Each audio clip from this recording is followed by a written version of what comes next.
शुक्रवार को मध्य प्रदेश कैबिनेट की बैठक के दौरान मुख्यमंत्री डॉक्टर मोहन यादव ने मंडलेश्वर में 982 करोड़ 59 लाख रुपए की महेश्वर जाना पाव उद्घाटन सिंचाई योजना का शिलान्यास किया। इस परियोजना से 3 जिलों में पानी पहुंचाने की योजना है। महेश्वरी साड़ियों के बुनकरों से संवाद करते हुए मुख्यमंत्री ने महेश्वरी साड़ी निर्माण में जुटी महिला बुनकरों से भी बात की। यह साड़ियां महेश्वर की सांस्कृतिक पहचान का हिस्सा हैं। बैठक के बाद मंडलेश्वर में एक आम सभा का आयोजन भी किया गया। महेश्वर के इतिहास के महत्व को भी मुख्यमंत्री ने बताया।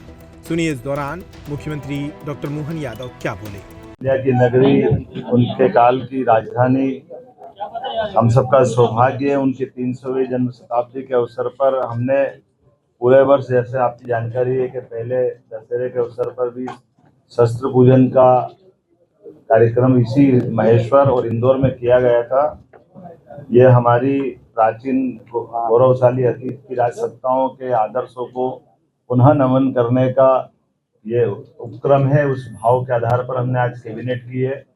मुझे इस बात की प्रसन्नता है कि हमारे मंत्रिमंडल के सभी माननीय मंत्रीगणों के साथ, माननीय उप मुख्यमंत्री गणों के साथ, और हमने ये निर्णय किए वो भी माँ अहिल्या के उस शासन काल को स्मृति में रखते हुए आज का दिन ऐतिहासिक बनाने का प्रयास किया गया है।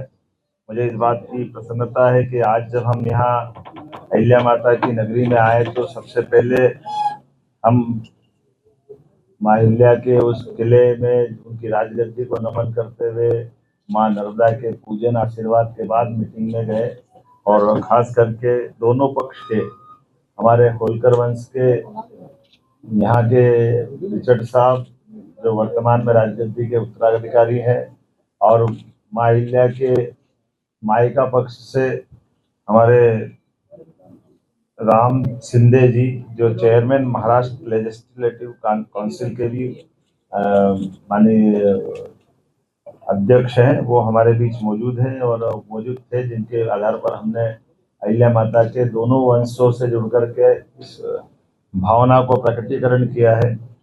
कुछ निर्णय आज हमने और अहिल्या माता को दृष्टिगत रखते हुए किए हैं। एक तो खास करके हमारी अपनी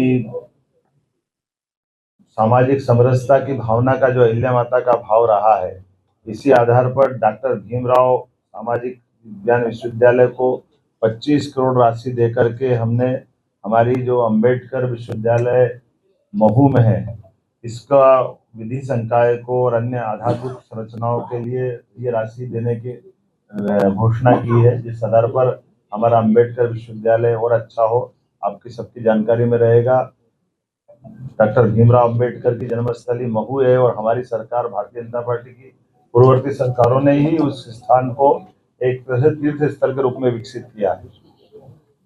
लेकिन उसके साथ साथ वहाँ के विश्वविद्यालय का भी, अंबेडकर जी का चूंकि शिक्षा में बड़ा योगदान है और आज हमने निर्णय किया कि लॉ में भी उनकी बड़ी भूमिका है, तो विधि संकाय के साथ उसको एक्सीलेंस, सेंटर ऑफ एक्सीलेंस के नाते से भी विकसित किया जाए, इस दिशा में हमने आज निर्णय किया है। कुछ निर्णय और भी किए हैं। जैसे एक निर्णय हमने किया है कि विशेष परिस्थितियों में माननीय मंत्रीगण भी ट्रांसफर कर सकेंगे। इस विषय को आज हमने कंप्लीट किया है।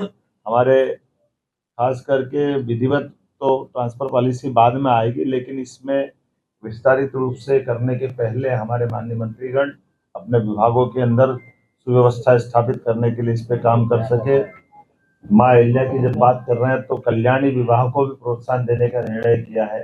हमारी विधवा बहनें या परित्यक्ता बहनें अपना पुनर्जीवन एक विवाहित रूप में आगे निकाले, इसलिए मुख्यमंत्री कन्यादान योजना तो चलेगी, लेकिन खासकर हमारी सरकार इस दिशा में कल्याणी बहनों के जीवन को बेहतर बनाने की दिशा में पूरे प्रदेश में इस अभियान चला करके इसमें प्रति विवाह 2 लाख की धनराशि जो हमारी इस योजना का हिस्सा रहेगी, इस पे हम काफ़ी काम करने वाले हैं। खासकर बीच में ऐसे निर्णय तो बहुत सारे हैं, जैसे हमने आज अपने 3 नए जिलों में हमने चिकित्सालय की बात की है, तो पीएम एयर टैक्सी के माध्यम से कल जो आर्गन डोनेशन का बड़ा प्रयोग हुआ है भोपाल में, जहां हमने ग्रीन कॉरिडोर बनाकर जबलपुर से एयर टैक्सियों का उपयोग करते हुए दोनों तरह से ब्रेन और हार्ट ट्रांसप्लांट करने में सफलता पाई है। ये बड़ा निर्णय है। मैं मान के चलता हूँ कि हमारा चिकित्सा विभाग और ये जो शासन की योजनाओं के समेकित रूप से इसी प्रकार के प्रयास चलना चाहिए। आज एक और निर्णय हमारा किसानों से संबंधित हुआ है। हमारी लोकमाता के जमाने में भी उनने किसानों को कुएं से पानी लेकर के खेती को प्रोत्साहन देने के निर्णय किए थे और बगीचे लगाने के लिए प्रेरित किया है। हमारी सरकार ने भी निर्णय किया है कि हमारे अपने किसान जो अस्थायी विद्युत पंप के लिए अभी हम पे निर्भर रहते हैं, ऐसे लगभग 2 लाख किसानों को 3 हार्स पावर से लगा करके 7.5 हार्स पावर तक 10% की राशि वो देंगे तो उसको पूरा पंप हमारी तरफ से दिया जाएगा। एक तरफ से बिजली फ्री हो जाएगी। ये बहुत बड़ा निर्णय है जिसके आधार पर किसानों को अपने लिए खुद के सोलर पंप के माध्यम से उनको बिजली की उपलब्धता उनके आत्मनिर्भर बनाएगी। जो किसान या अन्नदाता ऊर्जादाता बने इस भाव के आधार पर आगे जाकर के हम अपने 30 लाख बाकी स्थायी कनेक्शन वाले हैं उनको भी पॉलिसी बना के आगे की समय डिक्लेयर करेंगे। लेकिन अभी अस्थायी पंप धारकों को ये बड़ी मदद देने का आज निर्णय किया है। साथ साथ जो एक बड़ा निर्णय हुआ है मंत्रिपरिषद के माननीय मंत्रीगणों के बीच में कि हमारे बीच में ये जो कल डॉक्टर भीमराव अंबेडकर सेतु की जो सौगात भोपाल में दी, इसके बाद 180 करोड़ की लागत से एक नया सेतु और भोपाल के लिए मंजूर किया गया है, जिसके आधार पर भोपाल की जो खासकर अपने आवागमन के लिए यातायात की दृष्टि से वो बावड़िया भाऊ है ना, बावड़िया भाऊ क्या बोलते हैं, बावड़िया कला, ये हमारी श्रीमती कृष्णा गौर जी की विधानसभा के पास का हिस्सा है, लेकिन यातायात की दृष्टि से इसका बड़ा एक लाभ मिलेगा।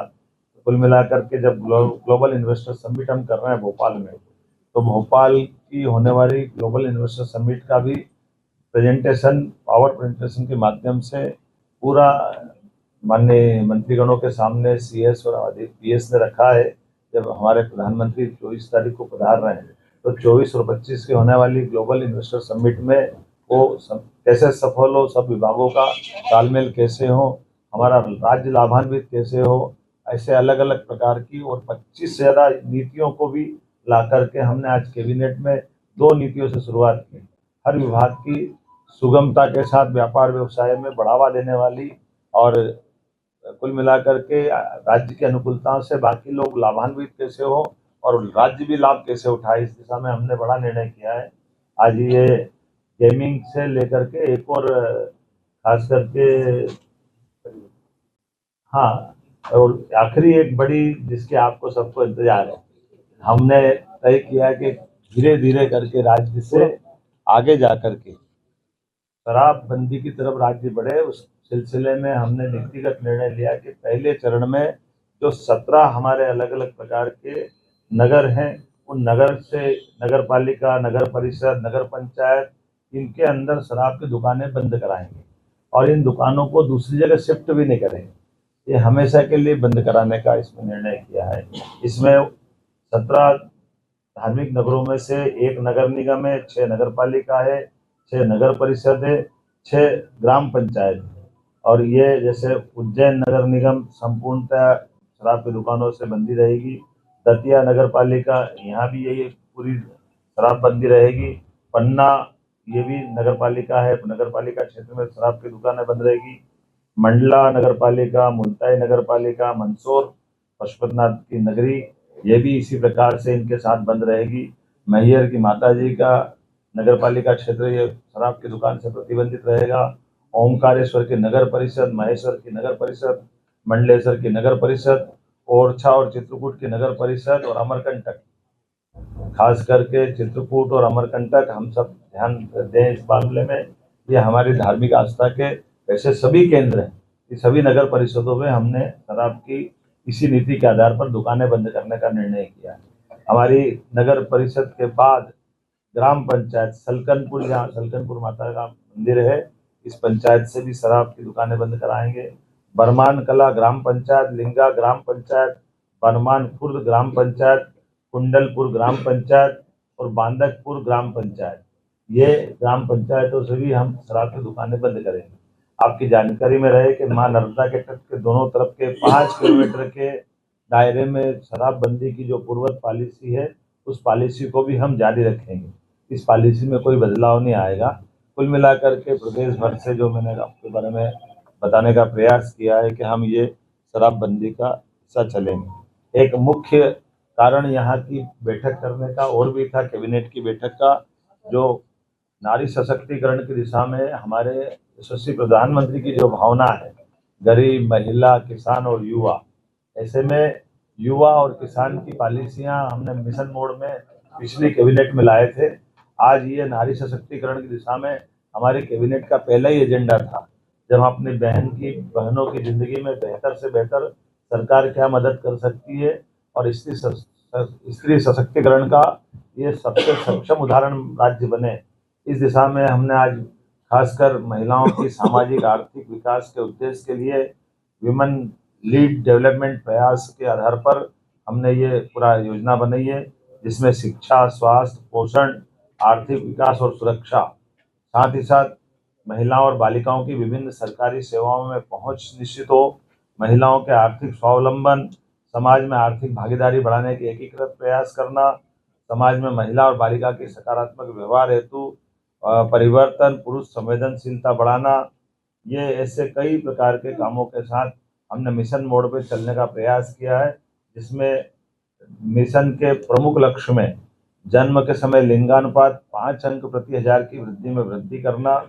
बालिकाओं की 10 और उससे अधिक वर्षों की स्कूली शिक्षा में 5% की वृद्धि करना, मातृ मृत्यु दर में 10 अंकों की कमी लाना, महिलाओं के विरुद्ध अपराध में 5 अंक की कमी लाना, बाल विवाह में 5% की कमी लाना, महिला श्रम भागीदारी 3% की कमी कराना लाना, और मिशन के प्रमुख घटक में स्वास्थ्य और पोषण, शिक्षा और जीवन कौशल, आर्थिक स्वावलंबन, सुरक्षा और संरक्षण, संवाद से व्यवहार परिवर्तन इत्यादि कई प्रकार के ये मिशन मोड के प्रमुख घटक हैं। उम्मीद करेंगे नारी सशक्तिकरण की दिशा में यशस्वी प्रधानमंत्री श्रीमान नरेंद्र मोदी जी की भावना के अनुसार मध्य प्रदेश अपने बहनों की जिंदगी को बेहतर करने के लिए योग्य भूमिका निभाएगा। ऐसे और कई सारे विषय हैं